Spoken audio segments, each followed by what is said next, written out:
Connie Willis, the podcast. Taking you into new ways of thinking, even providing answers to questions you've often pondered. Connie Willis, the podcast.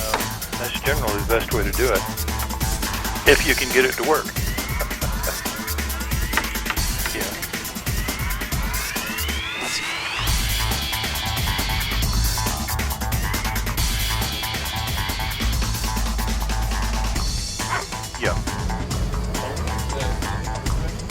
All set.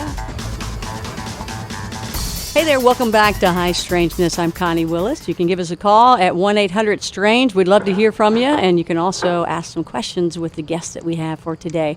And today, who we have is Mr. Lynn Buchanan, one of my more favorite people in this little world. Lynn Buchanan, how are you? Oh, just fine. How about you? I'm doing good. I am very excited about being able to talk to you today. I've been lucky enough to meet this man and really learn a lot from him. But for those of you that don't recognize that name, he is a remote viewer. He was, well, you can explain this, but was George Clooney in Men Who Stare at Goats, was that like you? Did he play your character, Lynn? Well, he played a sort of a collection of characters. The movie starts out, you wouldn't believe how much of this is true, and that's absolutely right. Most of the movie was true, except the road trip theme of the whole story, him going to Iraq and all. But almost all of the events that happened in there were true.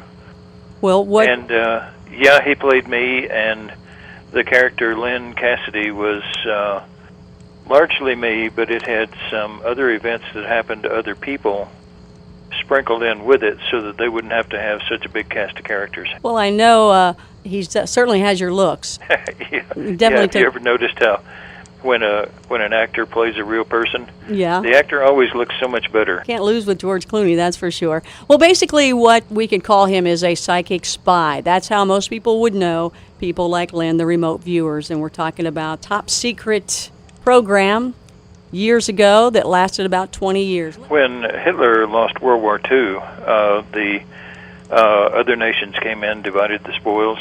Well, we got nuclear physicists and rocket people and all that. Russia was interested in a project that Adolf Hitler had been developing called Dr. Grunbaum. And in that project, he was interested in Jewish mysticism. He believed very strongly, the Adam and Eve story, that there was a tree of life, and that if he could only find it, he could live forever. And so that was why he was going out and trying to get the Ark of the Covenant and the Holy Grail and all this. One of the things he wanted to get was the tree of life.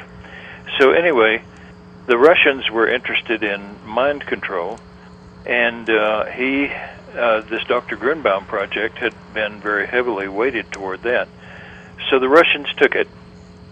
They started developing it, and in the late 60s and early 70s, the Russians were getting our secrets, and we couldn't find out how. They didn't have agents here or anything, and so we found out that the Russian mind control people were actually able to take psychics, sit them down, and in a very controlled manner, find information from anywhere on the earth.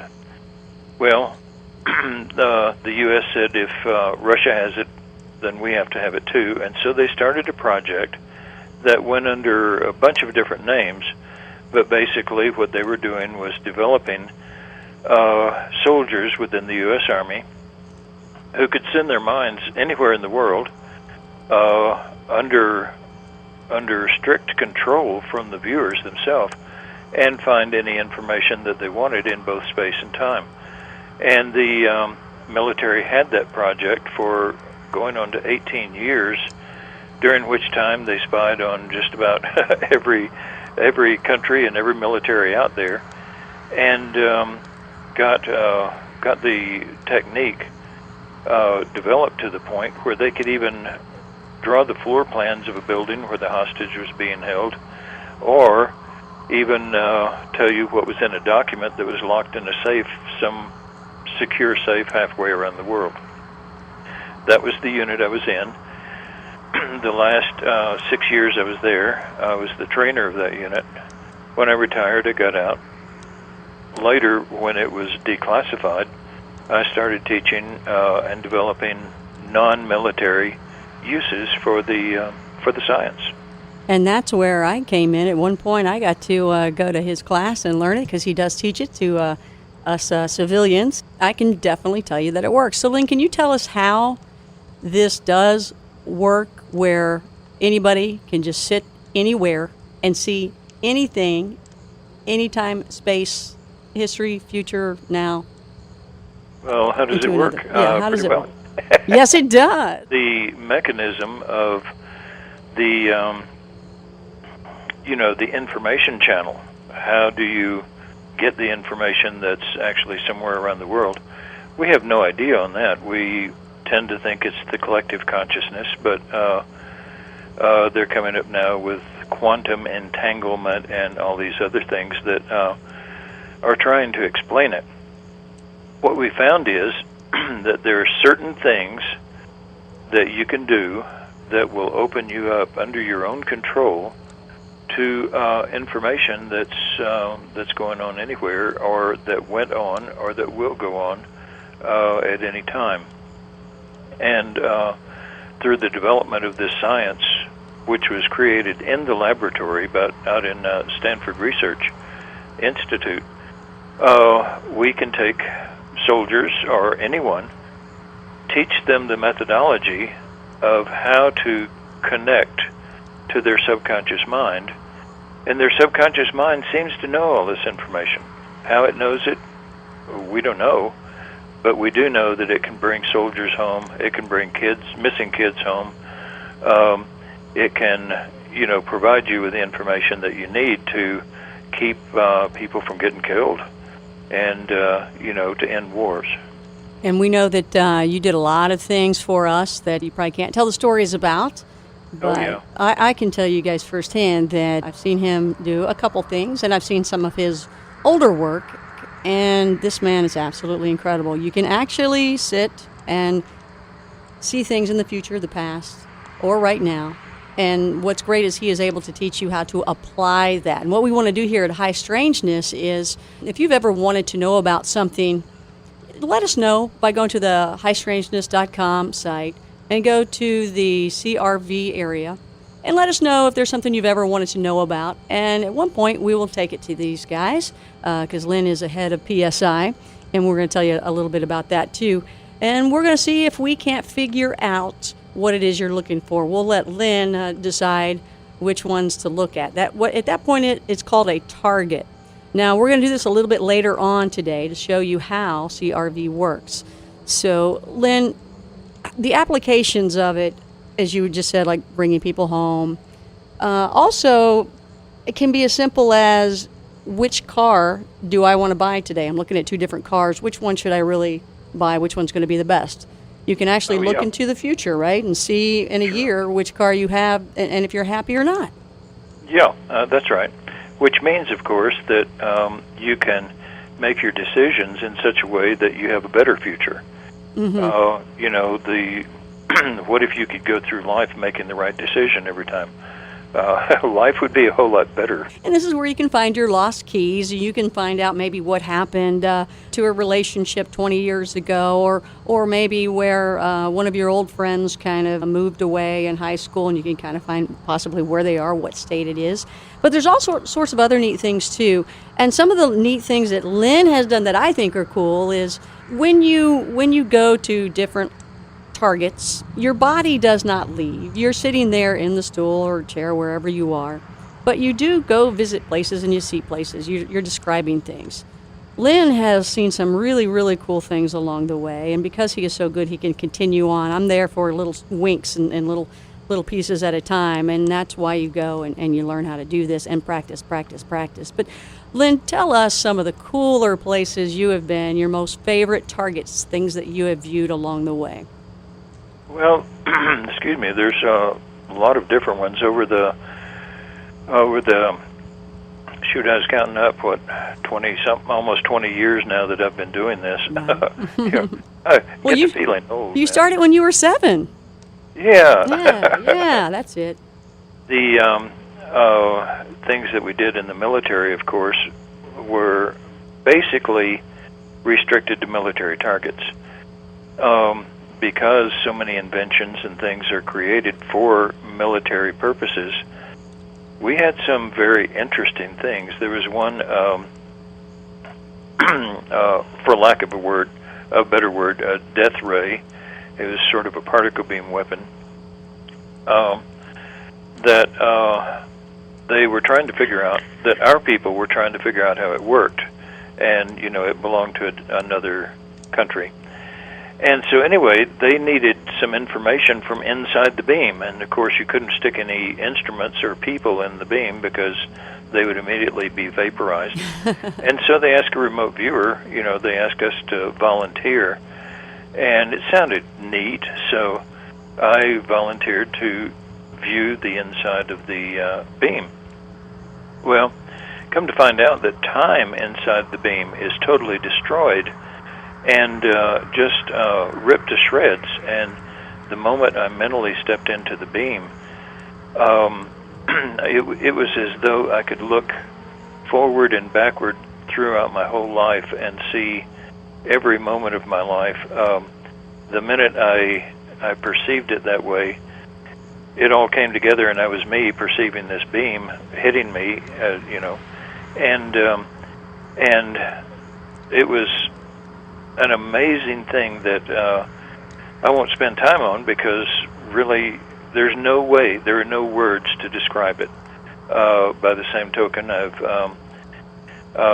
stood mentally inside the beam at the linear accelerator at Stanford. Also, with one target, there comes a time in a target where it becomes so interesting that you forget the room around you, and all of your perception is so focused on this target that you can't tell you're not there. And it's like you are there. You're not, but it's like you are. And so, in a very real way, I've stood on the surface of Mars. And in fact, the information I brought back during that session was corroborated by flyovers, satellite flyovers, and sure enough, the information that I brought back and the sketches that I drew while I was standing there, they're there, and so this is a fascinating subject. You've seen after people have crossed over death-wise. Oh, sure, yeah. Mm-hmm. And you've seen, can you tell our listeners the different things you saw? Because they were testing things. They were testing this. They wanted to know what they could use it for and how it could be used. And of course, Lynn was a guinea pig, I guess, as well by doing all these targets, right? If you're in the Army, you're a guinea pig. Yeah. They didn't pay you enough for all that, did they? Listen, I just wish they had paid me mileage. Oh, my goodness. 1 Mars and back, I'd be set for life. Your frequent flyer miles, exactly. Yeah. So how would you describe death? Because there's such an accuracy rate here, so it's very interesting to hear what he has to say here for those of you with your different beliefs about death. Well, I was raised Baptist, and so I was always taught there's heaven and there's hell. And that there's no such thing as reincarnation, and there's no such thing as absolute death where there's nothing left, and there's no such thing as ghost and all this other stuff. And in the 60 some odd sessions where they had me follow a person through death into what comes afterwards, I found that there does seem to be reincarnation. There does seem to be just annihilation, where there's nothing left of a person. There does seem to be a heaven, and there does seem to be a hell. Excuse me.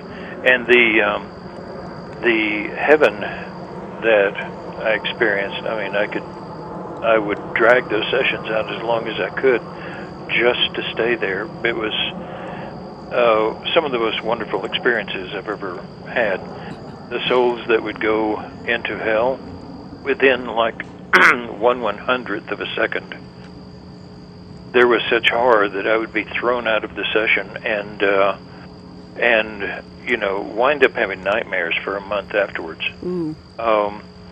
I can give this advice to people: don't go there. I've heard people take a drink or whatever and laugh and say, "Yeah, I'm sure I'm going to hell for this." If they only knew what they were talking about. Oh. If they could experience for 1/100th of a second, there would be a totally different attitude toward it. It's not a place you want to go. Is there any way you can describe that to us? Absolute horror, absolute terror. Waking up at night for a solid month with night terrors, just from a, like I say, a 1/100th of a second brush with it. The horror is indescribable. So no, I guess I can't describe it. You'd have to experience it. So, but then how did you know about the reincarnation?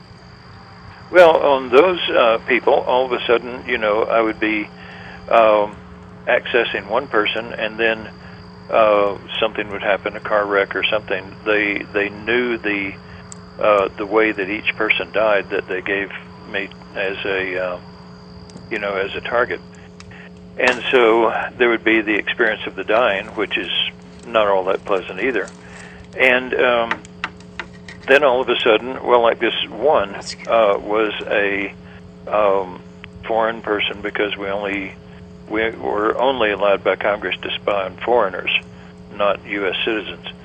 But this one, all of a sudden, wound up as a kid in like a cowboy outfit, and his parents were taking pictures of him, and it was a sunny day and all that. Come to find out, you tend to reincarnate into a person who is around 11 or 12, which I guess is the reason so many different cultures have that age as a, coming of age time mark in your life. Right. They always have a big celebration to that. Yeah. And there were several of the people that were suddenly 12-year-old kids. I know that one of the other sessions that you did was, and I guess Lynn is very good at, or was very good at being able to mentally access people, which is something he never recommends. Yeah. Yeah. And Lynn's incredible. He's too much information. Right. You make it more than you want to find out about a person. Oh, it was incredible. When I had first asked you about that, I thought, well, what do you see? What is so bad? And you were saying, you see their toothpaste, you see their hemorrhoid oil, you see everything. And I thought, ooh, yeah, you're right. All their dirty little secrets. And everything. Right. Not, I don't what want you want to do. Right. But apparently, what happens is you never know what the target is you're supposed to go see. You have no idea what it is that they want you to look at. Somebody, they will say something like, let's say they wanted to know where Saddam Hussein was at the time. They would ask Lynn to see this, but yet Lynn doesn't know the question at all. Okay, so that's right. Yes. Anytime you tell the viewer what the target is, their logical mind kicks in, and their imagination and all that, and all you get is pollution. Yep. And so, like, anytime you give somebody a target, you may say, let's say if you're working a project, they'll come to the viewer and they'll say, this is project number 9, question 3, what's the answer? And that's all you get to find out. Well, the thing is, because Lynn was so good, and he was having to look into the bad guys' eyes or through their eyes to see what was going on, what they were thinking, what they were going to do next, stay on top of it. These are military spies. Oh, yeah. Well, one time, I guess Lynn got on to somebody, and something good happened from that. Do you know what I'm leading up to, Lynn? Yeah, I do. That was a changing point in my life, in fact. They would ask us to do personality profiles on foreign leaders and military people and such as that. And so they took me over one day, and you know, I had been in the minds of Saddam Hussein and, I mean, all kinds of bad guys and everything, and it was just wearing on me. And so I told them, I said, look, don't, you know, give me Bozo the Clown or Mother Teresa or something like that. I've had it, you know. And so about 2 weeks later, we went over, and they said, well, this is a personality assessment. You have to access a person mentally. And I thought, well, okay, here goes again. And the minute I accessed this person, I said, whatever evil you think this guy did, he didn't do it. And they said, okay, well, just go ahead and give us a standard personality assessment. And the session continued on. They last about an hour each. And the session continued on, and by the end of the session, I was just glowing. I had never met anybody like this before in my entire life. And so when we finished, they unsealed the envelope that had the target page in it. And there, instead of a regular target, our director had written the word Jesus. And, excuse me, we have 60-mile-an-hour wind blowing sand here in Alamogordo today, and so... Oh, okay. So, this session, in this session, I had one of those moments when you're so focused that you cannot tell that you're in a room doing a session. You cannot tell that you're not standing right there at the target. And so in a very real way, I was able to actually meet the real Jesus. And several years later, one of the other remote viewing schools, the head of it said, you met Jesus? Well, what did he say? What did he tell you to do? And the only answer I could give was, you know, standing there in his presence, he didn't have to say anything. I suddenly knew him, but I also knew myself. I knew what I should and shouldn't do. I knew what I am and what I've never managed to be. And it just, you know, it changed my life. That one meeting changed my life. And I actually got 2 personality assessments that day, Jesus's and my own. Oh, you and, did. All of a sudden, I knew where all of the religion and Christianity and everything else that I had built up over my life was right and was wrong. Knew what parts of my own belief system were just pure garbage and so on. And so, no, it was a life-changing event. Well, what happened? You forgot it all, Lynn. What's going on? It's all gone. I know. Well, I met this woman named Connie. Hey! Willis. She's a bad influence on her. Oh, no. Hey, do me a favor before we go on to doing a target and showing the application of controlled remote viewing. Tell me really quickly how you got involved in this, and also, is the military still into this, or did they wrap it up? I got into this. If you've seen the movie The Men Who Stare at Goats, I got very angry one day when I was working at the field station in Augsburg, Germany, and started blowing out computers. And wait a minute, what? Finally, I'm sorry? You started getting mad and you started blowing out computers. What are you talking Yeah, about? computers started failing all over the place. And how's that? When I tend to get mad, things tend to happen. This has been something that's been a problem ever since I was a young kid. You know, the poltergeist kids? Yeah. Where things fly off shelves and all that. Well, I was one of those. And, of course, the ones that get all of the press action is the ones who are mentally disturbed and all that. But I can tell you, that happens with a lot of kids who are not mentally disturbed, who are just growing up and flexing their, I guess you would say, psychic muscles. And so things start happening, and Is that PK? generally it scares them, and it goes away. Are we talking PK? Yeah. Okay. Okay. Psychokinesis. Yeah. Okay. Mind over matter, I guess you could call it. But anyway, I was one of those, and back when I was a kid, these things started happening, and I thought it was neat, and so I started playing with it, seeing how I could make it happen and all. And due to an event that takes a long time to explain, the father of this cute little redheaded girl I was trying to impress with it. Oh, there's always a little redheaded girl. Oh, isn't there? Yes, I tell you, Charlie life Brown. Isn't that way, isn't it? Yeah.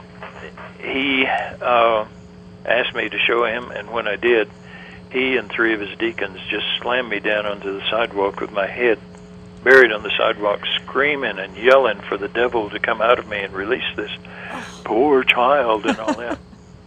Well, it scared me to the point where from then on I tried to hide it. But whenever I get really, truly angry, it comes out and things still happen. And anyway, one day I was flaming angry at the fuel station, and the computers started going out. Well, anyway, this got back to a General Stubblebine, who was looking for, he had gotten the information about the Russians and their effort, and so he was looking to put together a team who could blow out enemy computers and hopefully learn how to control the information within them instead of blowing them out, so that we could make their missiles turn around and go back at them and things like that. So anyway, just like in the movie, he called me into his office one day and he said, "Did you kill my computers with your mind?" And I just kind of heard myself say, "Yes, sir, I did." I knew that if I'd lied about it, and that if I told the truth, my great-grandkids would still be paying for computers. But I said, "Yes, sir, I did." And this grin came across his face, and he said, "Far effing out, have I ever got a job for you?" And he brought me back to Washington, D.C. to begin this unit. Well, Congress had certain fears about this. Congress back in the 60s had gotten caught doing mind control experiments, and they didn't want to get caught doing anything like that again. So they said no.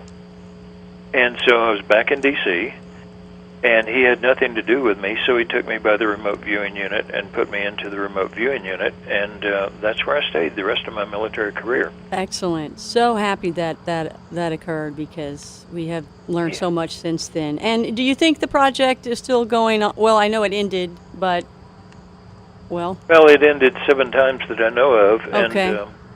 And people ask me, is it still going on? I really hope it is, because we saved a lot of lives. We did a lot of good for the nation and for humanity, actually. And the government will be stupid not to have a project like this going still. And so that changes the question to whether or not our government ever does anything stupid. And your answer? Well, I know they do. So, when you retire, they quit telling you things. And so I have no idea whether they still have a unit or not. Oh, well, I'm certainly hoping they do, because I know what you have taught me and what you know yourself. I mean, what you know, how much are you even able to teach people like me? What percentage? Oh, more than most people are able to learn. And are you talking like 50% of what you knew, or? No, Connie, I'm telling you, practice. Oh, no. See, I'll tell you what, you guys, it's so interesting that I can't even imagine what they did that Lynn cannot tell us or teach us. So.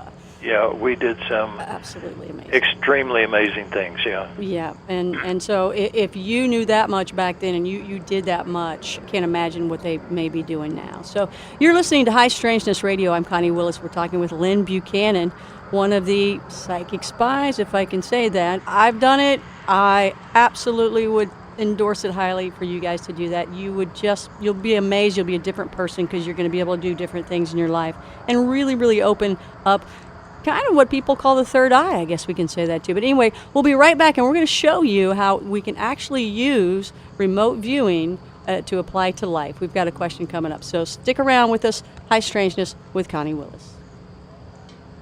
Okay, Lynn, I want to keep it short, so I just kind of kept it short for you. I want to try something here. I think Okay. I have a cough button, so I'm going to push the button and cough, and then push the button again to turn it back on. So tell me if I cough in your ear.